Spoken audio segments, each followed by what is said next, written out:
Hello YouTube, it's Pocketknife Collector and I'm here today to talk about SOG knives. You can also call them SOG.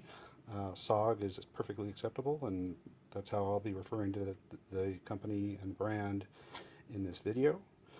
So SOG is a company that's been around for quite a while and they've had some ups and downs. They have been, I would say, on an upward trend for the past couple of years, particularly concerning their folding knives. Um, they have some new designs like the Kiku and the Seal XR that are very good, right? Um, that are also very expensive. And then they also have some updates to their existing lineup where they have um, upgraded the materials and touched up the design a little bit, but also in a lot of cases, the upgrades have involved implementing a new lock type, which is the XR lock, which we see here. Um, what is the XR lock? Well, it's basically Benchmade's axis lock. The patent on this expired, and so a number of other companies have been implementing their own versions, their own iterations of this crossbar lock, which is ambidextrous, fairly strong, fairly simple, and can be operated one-handed. The previous generation of locks on SOG knives already looked a bit like a crossbar lock. We see here, this is the arc lock from SOG. Most of these knives are assisted opening. There were some that were manual. And you would disengage this lock similarly to the way you would disengage the axis lock, which would be you'd pull this back and then you could close the knife. Internally, the way that it engages with the tang of the knife is not the same, and so they weren't impinging, they weren't violating the sanctity of Benchmade's patent, but they were clearly trying to sort of imitate the way that it worked in the user experience, right? And that's what it felt like too. Was an imitation and a lesser iteration of the Benchmade axis lock. But since that patent has expired, a number of other companies have been implementing their versions of the axis lock. I should say, SOG has also developed a number of other innovative lock designs. Like this is a back lock, but how often do you see a flipper, assisted flipper that's a back lock, right? They had to do some modifications here to make this work. It's not just a regular back lock. You can see the way that this works here at the front of the lock mechanism there. So SOG, they have experimented, they have been innovative. They are not merely copying Benchmade, but the XR lock is what they're implementing on their new knives, and it is basically the same as the Benchmade axis lock. There are some variations, right? So we have assisted versions. There are assisted Benchmade knives that have the axis lock.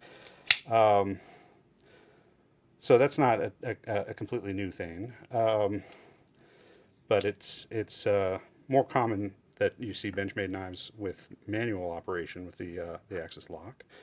But what you don't really see in the Benchmade lineup that I can recall is a flipper that uses a crossbar lock. And SOG has added, with this Terminus XR, a flipper option, right? You can also open the blade just by holding the lock open and flicking it out. As I mentioned, the updates to some of SOG's line have included the addition of this XR lock, but also new materials. In this case, Cryo D2, which is basically just a very slight improvement over D2. It's an extra step in the manufacturing process. And we're going to see the XR lock on this Pentagon model that I'm unboxing today, which has also been upgraded to reflect new materials and that new lock. The Pentagon is a model that's been around for quite a while. Here is an early iteration of the Pentagon, and you can see even in this early version of the knife, a lot of the sort of characteristics that came to define this line. Right, it has a neutral handle shape, sort of a broom handle shape to it, with a rounded butt. In this case, it is a thumb stud opener. This is the Pentagon Elite. And another characteristic of this model is the spear point blade with a dagger profile. Now, this is sharpened on one edge and a little bit. All right, so this is not sharpened through here.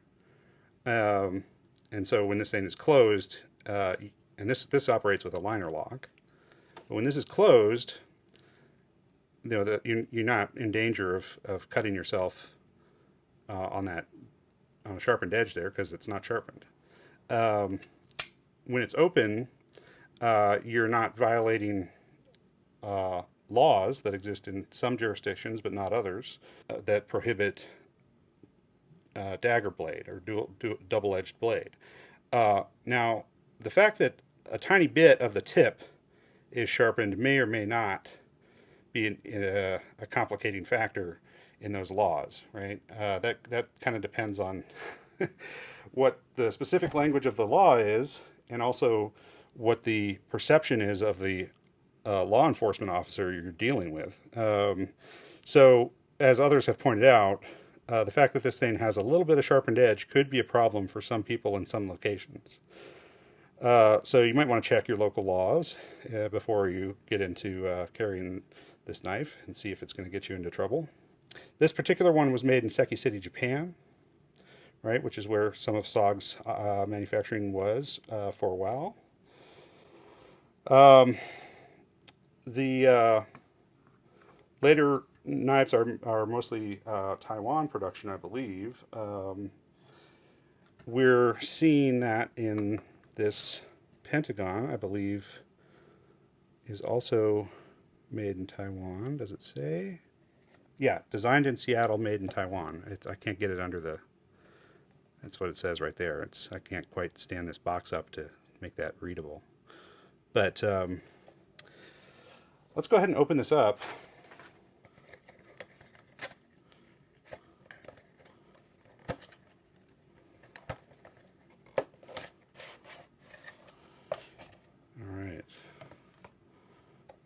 So pretty simple packaging.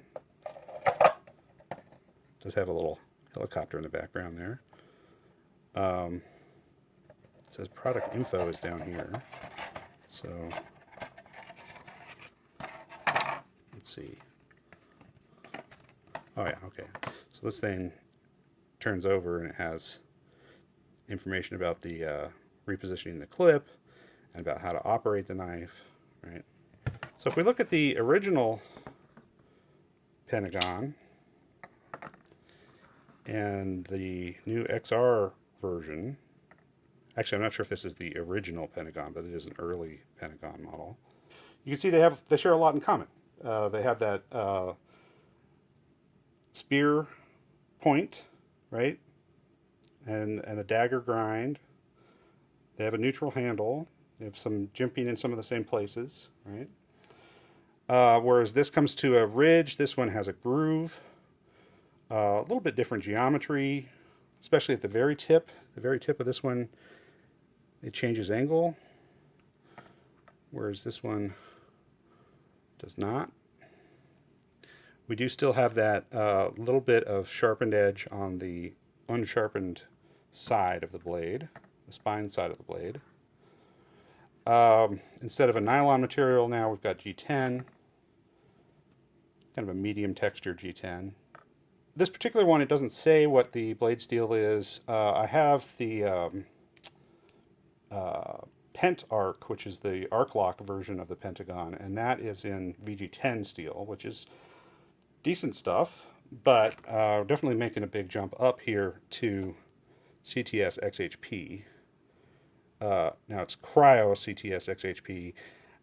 Again, that has to do with the manufacturing process, not the chemical composition of the blade. It may result in a slight improvement in toughness and edge retention, but I wouldn't invest a lot of hope that that's going to make it significantly different than CTS XHP in other contexts. We got a flipper now, right? And it's a nice smooth action. CTS XHP, if you're not familiar with this blade steel, some people compare it to D2, but stainless. It has similar edge retention properties to D2. I would say that's not the description of CTS XHP as a stainless D2 is not really doing justice to CTS XHP, because in addition to being stainless, it's a powder metallurgy steel, which regular D2 is not. It does have not only the edge retention of D2, or a little better edge retention than D2, it also has better toughness. It might be more appropriate to say it's like a stainless version of CPM D2. And even though it is stainless, this is a black coated blade. So we've got lots of protection against corrosion, both in the chemical composition of the steel and in the coating. It's a pretty decent size knife. According to the manufacturer, the blade length is 3.61 inches, or 92 millimeters. So more than 3.5 inches. And it weighs in at just under 5 ounces. So it's definitely a full-size knife, and one that you're going to notice in your pocket, but it's not enormous. It's not as big as the CLXR or the Kiku, two other contemporary SOG knives that have this lock and are in kind of the same ballpark price-wise. The MSRP on these is about $170-ish. I got this one significantly less than that on sale. I would not pay the full MSRP on these guys because there's so many other options that of what you can get with $170 on a folding knife. You know, that price puts this in competition with a lot of options from Spyderco, some options from Benchmade. It's a crowded market segment, and yes, this is a good steel. Yes, this is a good knife. And if you like this design, if you like the sort of tactical look of it and the sort of dagger shape of it, and that's going to meet your needs, then maybe that's an appropriate price to pay. Me personally, if I was going to spend around that on a knife, I'd probably get a PM2 or something from Spyderco. But I don't think it's an unreasonable price, and I think it is a pretty good knife. I haven't had a chance to cut anything with it. I just unboxed it. I'm sure that the factory edge is decent, and with a little bit of touching up with that CTS XHP, should be a high performance steel. We've got not quite a wire pocket clip and not a deep carry pocket clip. It's a folded over clip, but it's mounted a little low, and that is consistent with the sort of like tactical design of this knife. If you have a little bit more of the knife sticking out of your pocket, then it's more to grab, and so it would be easier to draw the knife. I think I am not a knife fighter. I've never been in a knife fight. I don't anticipate that I ever will be in a knife fight. And realistically, listener, you probably aren't a knife fighter either. Uh, but you know, it does fit with the design philosophy of the knife being sort of tactical. And this gray color handle is not going to be too conspicuous, sticking out of your pocket that much, right? So I don't think it's a problematic knife to carry. I mean, it's kind of depends on your context and your circumstance and environment that you're going to be in. I wouldn't mind the pocket clip being mounted a little bit further uh, toward the edge here, um, so that it carries deep. All right, well, this has been a first impressions and unboxing video and a little discussion about SOG and its place in the knife world. I may eventually do a full review of this knife after I've had some chance to use it. But in the meantime, I welcome you to like this video and subscribe to my channel and browse all the other knife content we've got. And there'll be more coming. Thank you.